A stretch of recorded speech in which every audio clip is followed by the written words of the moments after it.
Today we're going to talk about 5 drinks that can help remove fat from your liver. First of all, what is your liver? Your liver is an organ in your body. It's one of the largest organs in your body, and it actually plays an absolutely critical role to detoxify your body, but it does it through your blood. So your blood sends a huge amount of volume into your liver. Your liver actually filters it, and the cells in your liver actually basically clean your blood, remove those toxins, and send it on its way to actually go get more oxygen and nutrients to be pumped out. Now, the liver actually has some fat in it, and it actually can hold on to fat.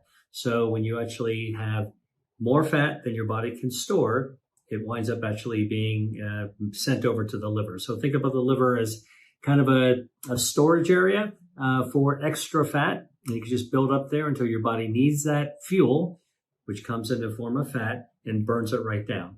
All right. So we're going to come into this a little bit more, but your liver's basically main function is to cleanse and detoxify your body.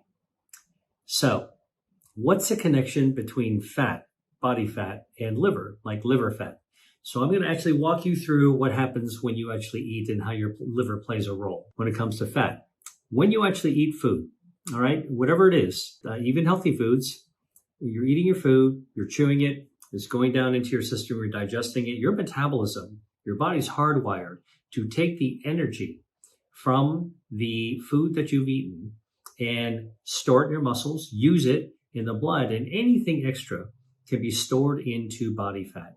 The body fat can store it anywhere. It can store it under your skin, subcutaneous fat. It can store it into the center of your body. Okay, the tube of your body can have fat. It's called visceral fat. A little bit of visceral fat is normal. It's a storage area. A lot of visceral fat is dangerous. It doesn't matter how big you are. You could be real thin and have a skinny tube of your body, but it can be packed with fat. And so then you're active, you're using up the energy, you're burning down the fuel, all right, until it's time to load up again on your fuel. So think of your body like a car. You kind of alternate between going fast, going down a road to do your business, versus looking at the fuel tank and it's low and you got to fill up again. Filling up is like eating. When you eat it, you store it into your fuel tank, all right, just like a car at a filling station. And in the case of your body, energy is actually stored in body fat until you burn it right down. All right. All right. Welcome back to the deep dive. Today we're going to be tackling those drinks that claim to burn fat from your liver. Oh, yeah. A lot of you have been asking about this. You want to know if the science is really there. For sure. And frankly, so do we. Yeah. So we did a deep dive into this YouTube video by Dr. William Lai. Right. It's called 5 Drinks That Remove Fat from Your Liver and Speed Up Fat Loss. Catchy title. And we're going to see what we can uncover. Yeah. Dr. Lai, he's great at breaking down the science. And he starts by explaining, how important the liver is. Right. It filters toxins from our blood. Yeah. It metabolizes fats and produces these essential proteins. But when it gets too much fat, it can't work properly. Right. And that leads to fatty liver disease. Yeah. And this is a growing problem, right? It is. He mentioned that it's the leading reason for liver transplants now. It is. More than even alcoholism and hepatitis. Yeah, and a lot of people don't realize they have it because it doesn't always have symptoms in the early stages. Yeah, that's scary. It is. But if it goes on too long, you can get cirrhosis, liver failure, even liver cancer.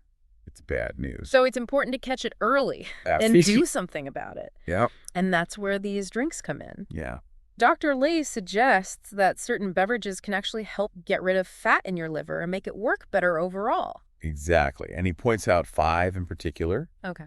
Green tea, coffee, tomato juice, okay, watermelon juice, all right, and maybe a surprise here, water. Okay, well, let's start with green tea. Okay. What's so special about green tea when it comes to the liver? Well, green tea has a lot of antioxidants. Right. Especially this compound called EGCG. Okay. And it's been linked to all kinds of good things.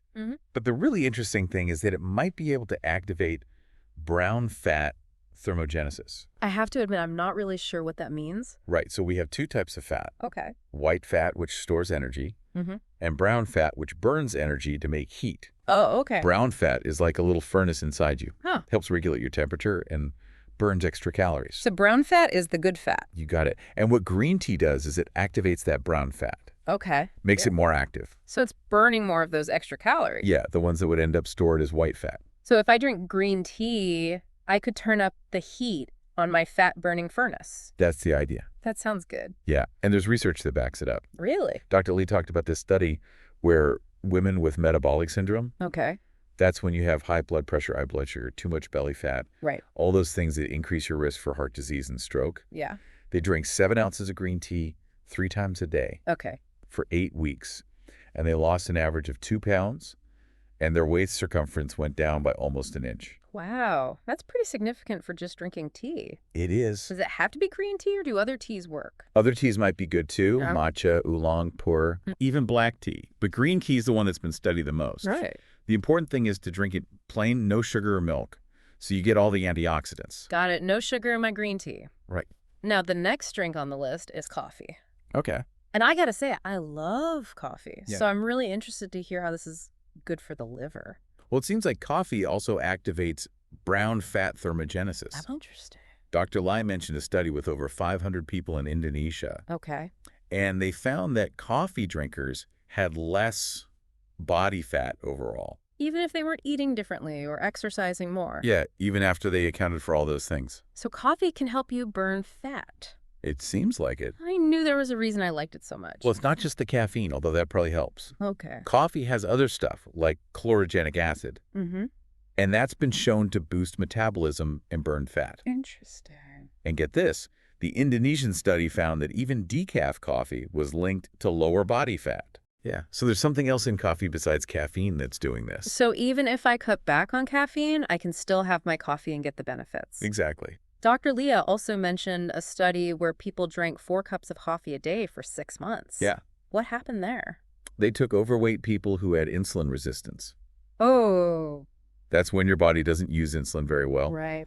And they found that the coffee drinkers lost an average of 4.6 pounds of body fat. Wow. But the control group who got a placebo actually gained weight. Really? Yeah, so coffee might be especially helpful for people who are having trouble managing their weight or have metabolic problems. All right, I'm definitely sold on coffee now. Good. So the next drink is tomato juice. Yeah. I was a little surprised by this one. Yeah. What makes tomato juice good for your liver? Well, tomato juice might seem like a weird one to be on the list, but it has this compound called lycopene. Okay. Lycopene is a powerful antioxidant, and it gives tomatoes their red color, Oh. and it looks like it triggers brown fat thermogenesis. So just like green tea and coffee. Exactly. We're back to those little furnaces. So are there studies that show tomato juice actually helps you lose weight? There are, Dr. Lee talked about this Portuguese study where they had people eat 1 ripe tomato every day Okay. for 30 days, and they actually saw a reduction in body fat, Really? including a smaller waist circumference. Just 1 tomato a day can do that. That's what the study showed. That's amazing. Are there other studies that back this up? Yeah, there's a Chinese study too, Okay. where women drank about 1.2 cups of tomato juice every day for 8 weeks. Mm-hmm. And they lost weight, their waists got smaller, and they even had lower inflammatory markers. Hold on, inflammatory markers. What does that have to do with burning fat? That's a good question. No. So it turns out that having too much body fat actually causes inflammation. Huh. And when inflammation goes on for a long time, it's linked to all kinds of problems like heart disease, diabetes, even cancer. So the fact that tomato juice helped lower those markers means it might be good for your health in general. Interesting. So it's not just about looking good, it's about being healthy. That's right. Now, if someone doesn't like tomato juice, can they get the same benefits from something else? Yeah, you can get lycopene from cooked tomatoes too, Okay. like in tomato sauce. So I can still have my pasta. Exactly, as long as it's a healthy pasta dish. All right. What about watermelon juice? What makes that good for the liver? Well, remember those tomatoes we were talking about? Yeah. Watermelon has lycopene too. Oh, really? Yeah, that same powerful antioxidant that seems to turn on brown fat thermogenesis. So it all comes back to lycopene. It does. But wouldn't you have to eat a ton of watermelon to get the same amount as a tomato? You might think so, but Dr. Lean talked about a study where people drank 3.5 cups of homemade watermelon juice every day Wow. for 3 weeks, Yeah. and their lycopene levels doubled. So watermelon juice is a good way to get your lycopene. It seems like it. And it's perfect for staying hydrated in the summer. Exactly. Are there any other benefits to watermelon juice besides the lycopene? Watermelon is a good source of citrulline, Okay. That's an amino acid that turns into arginine in your body, Mm-hmm. and that helps make nitric oxide. And what does nitric oxide do? It's a vasodilator, which means it helps relax and widen your blood vessels. So it's good for your blood flow? Yeah, and it could potentially lower your blood pressure. So watermelon juice is good for your heart too?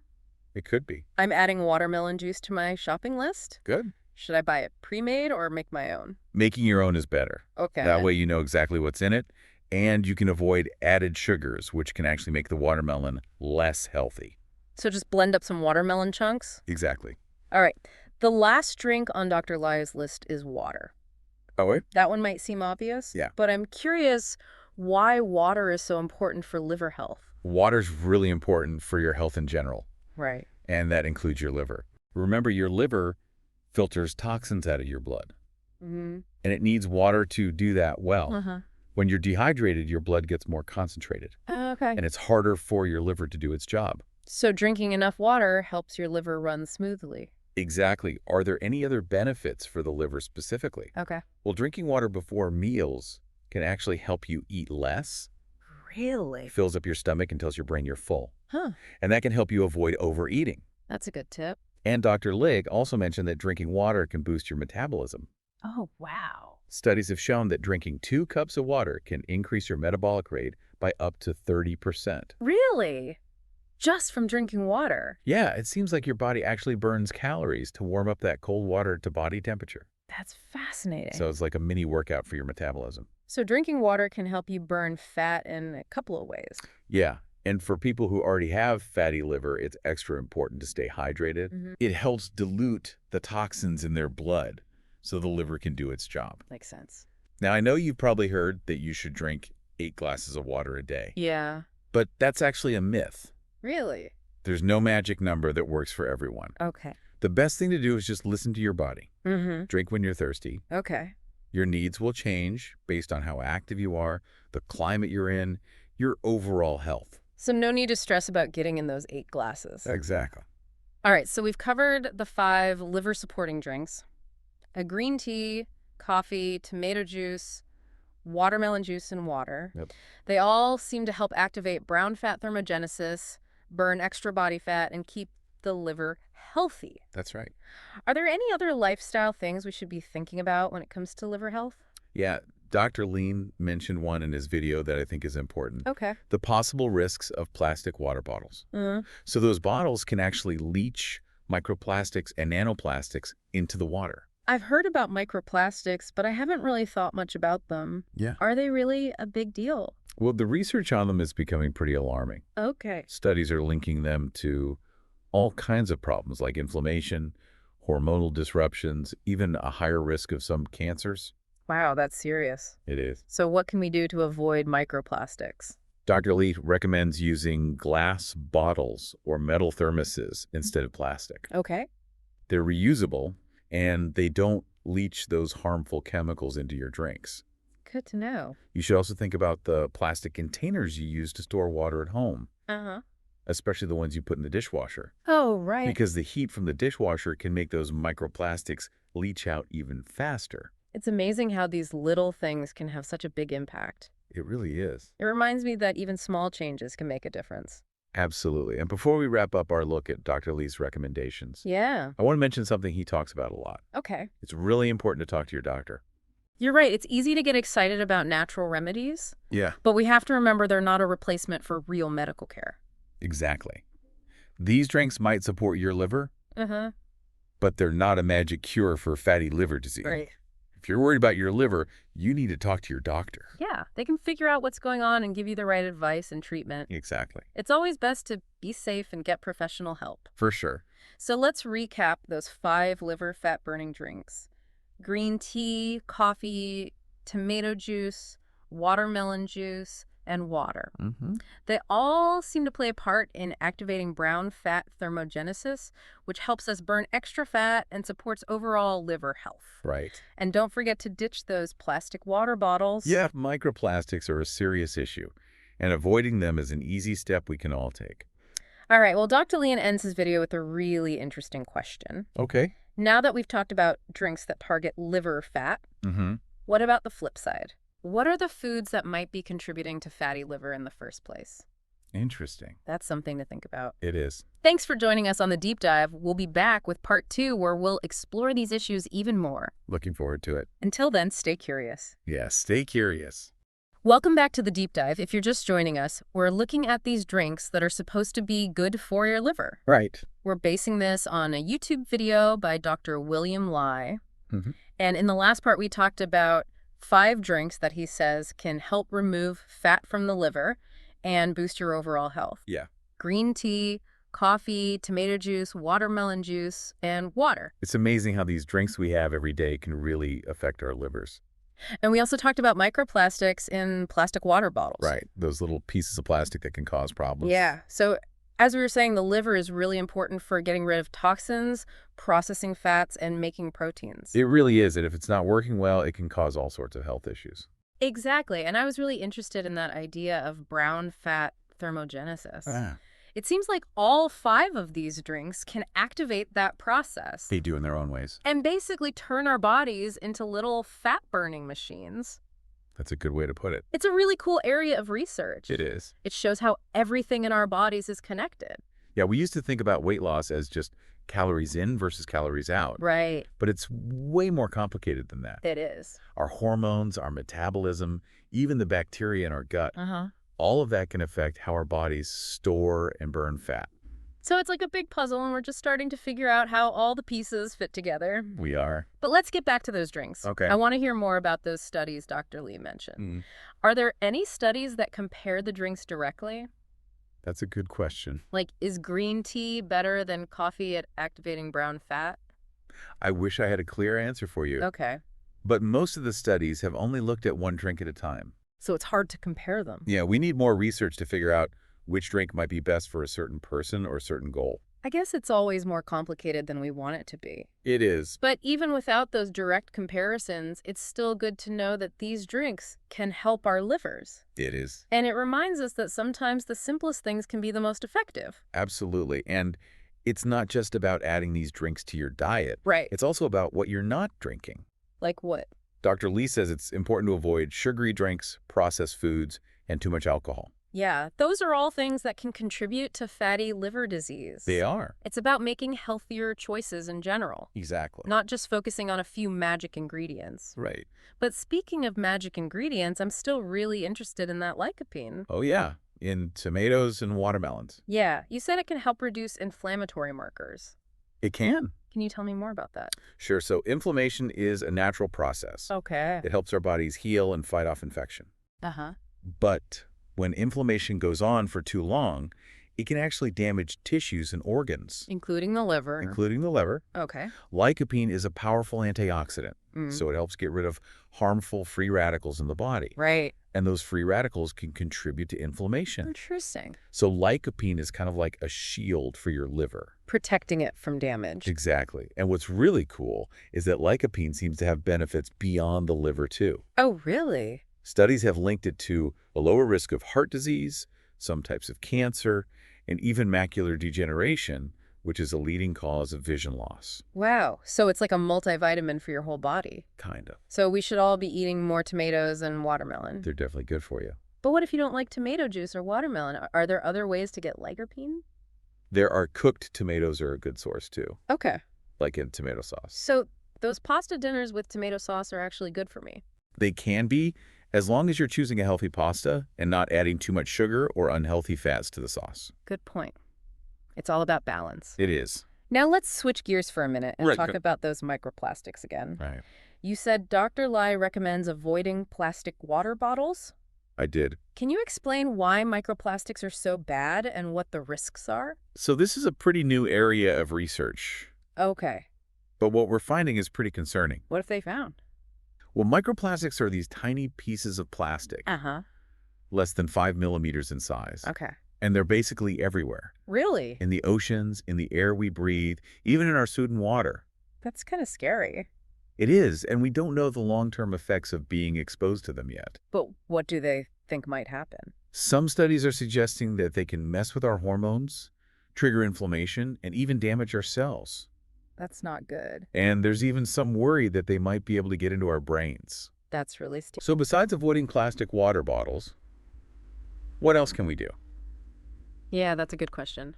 Well, first, try to reduce your overall use of plastic. Okay. Use reusable shopping bags, glass, or stainless steel food containers, and avoid single-use plastics as much as possible. Like plastic straws and bags. Exactly. Okay. Pay attention to the cosmetics and personal care products you're using. Oh, really? Yeah, a lot of them contain microplastics. I had no idea.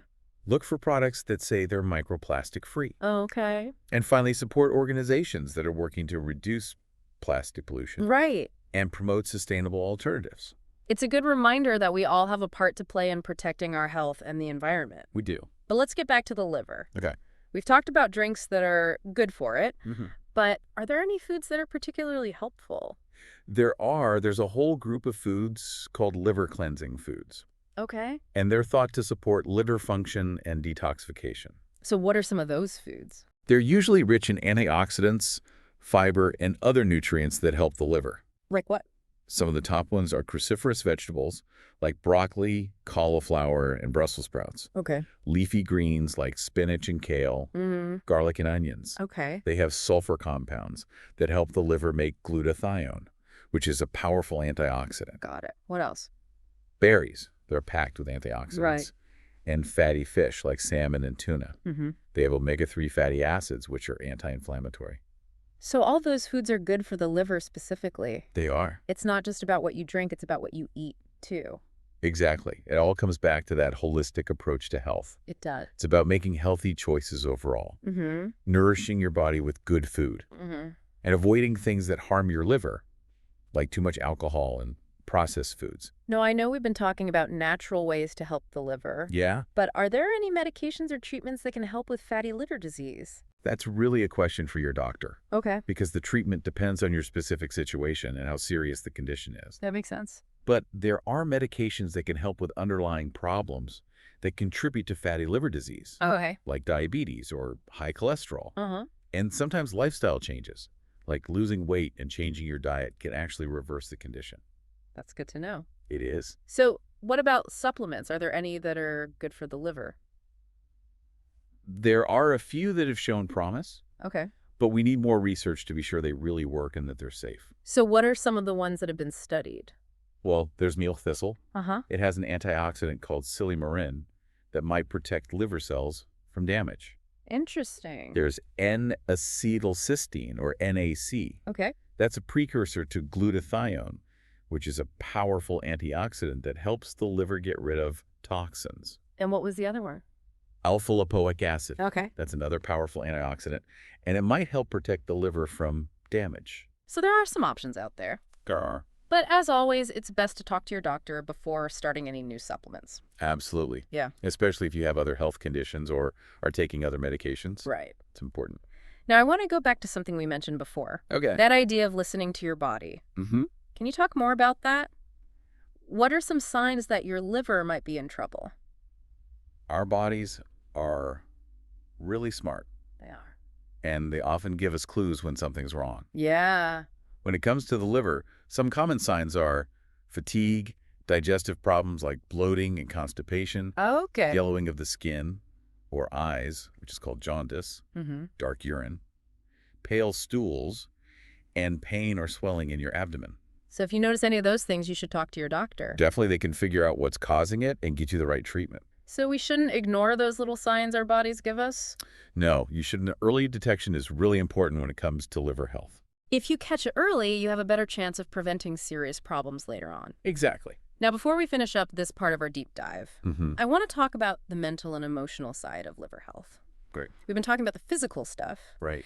But what about stress and emotions? Do they play a role? That's a really good point. Yeah. We often forget about the mind-body connection. We do. But it's really important. Stress can affect our whole body, Yeah. and that includes the liver. So how does stress hurt the liver? Well, when we're stressed, our bodies release hormones like cortisol, Okay. and that can mess up our metabolism and lead to fat building up. And that fat can end up in the liver. Exactly. So managing stress isn't just good for your mind. It's good for your liver, too. It is finding healthy ways to deal with stress is important. Like what? Exercise, meditation, yoga, spending time in nature, or doing things you enjoy. All those things can help your liver. They can. It's amazing how everything is connected. It's Our thoughts, our emotions, our lifestyle choices, they all play a part in our health. They do. Well, we've covered a lot in this part of our deep dive. We have. We talked about the benefits of those liver-supporting drinks, the dangers of microplastics, Right. and the importance of managing stress. And we talked about diet and those liver cleansing foods. It's been quite a journey. It has, and there's still more to explore. That's right. That's the beauty of the deep dive.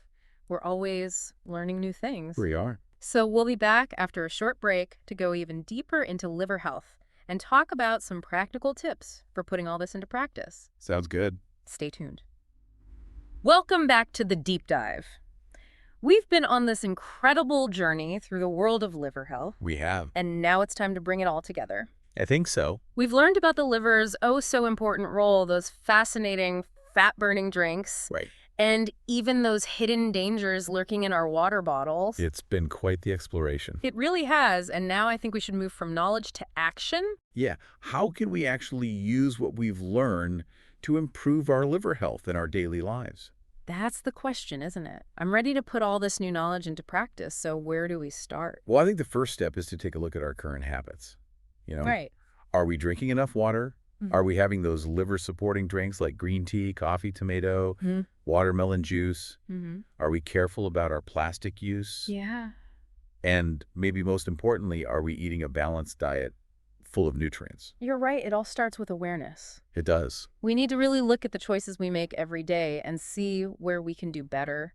Yeah, it's like taking stock of your lifestyle Right. and finding the areas where you can make some tweaks to support your liver. And it doesn't have to be this huge overhaul. No, not at all. Just small changes can make a big difference over time. Exactly. Maybe it's switching that soda for a glass of green tea. Right. Or adding some broccoli to your dinner. Mhm. Or making a point of using a reusable water bottle. All good ideas. It's about making those healthy choices more often and realizing that those choices add up over time. They do. And remember, it's not just about adding good things. Right. It's also about cutting back on the things that can hurt your liver. Like what? Too much alcohol-processed foods. Yeah. And those microplastics we talked about. So it's a two-pronged approach. Exactly. Add the good, reduce the bad. Now, we talked about the dangers of microplastics, Mhm. but are there other environmental toxins that can affect liver health, things we should be aware of? That's a great question. It's important to be mindful of the chemicals we're exposed to in our everyday lives. Okay, like what? Well, pesticides and herbicides used in conventional farming. Right. They can build up in our food and water and put stress on our livers. So choosing organic produce can actually protect our livers. It can. It's a good way to reduce your exposure to those chemicals. So our food choices, our environmental awareness, and our overall health, they're all connected. They are. It's amazing to realize how much control we have over our own health, It is. but it can also feel overwhelming, Yeah, I know what you mean. trying to figure out where to start and what to focus on. It's easy to get lost in the details and feel stuck. Right. But remember, even small steps in the right direction can have a big impact on your well-being. It's about progress, not perfection. Exactly. And sometimes the simplest things can make the biggest difference. It's about finding those simple, sustainable changes that you can stick with. Right. And remember, it's a journey, not a destination. It is. There will be good days and bad days. Yeah. Days when you're doing great and days when you're not. Mm-hmm. But the important thing is to keep going one healthy choice at a time. That's a great way to think about it. It's about being kind to ourselves, Yeah. celebrating our wins and learning from our mistakes. Absolutely. It's about embracing the process and trusting our bodies to heal. Couldn't have said it better myself. And remember, you don't have to do this alone. That's true. Don't be afraid to ask for help from a doctor, a friend, a family member, or even a supportive online group. There are so many resources out there to help us. There are. It's about sharing knowledge, encouraging each other, Mm-hmm. and celebrating those little victories along the way. Oh, I think we've covered a lot in this deep dive into liver health. We have. We've explored the science, debunked some myths, Yeah. and hopefully empowered our listeners to make smart choices about their health. It's been a pleasure sharing this journey with you. Same here. And I hope our listeners feel inspired to take care of their livers and make those small but powerful changes that can make a real difference. Me too. So remember, folks, your liver is an essential organ. It is. It deserves your love and care, so nourish it with those liver-supporting drinks. Give it those nutrient-rich foods and treat it with kindness and respect. And never underestimate the power of those small, everyday choices. They can truly add up to a healthier and happier you. They can.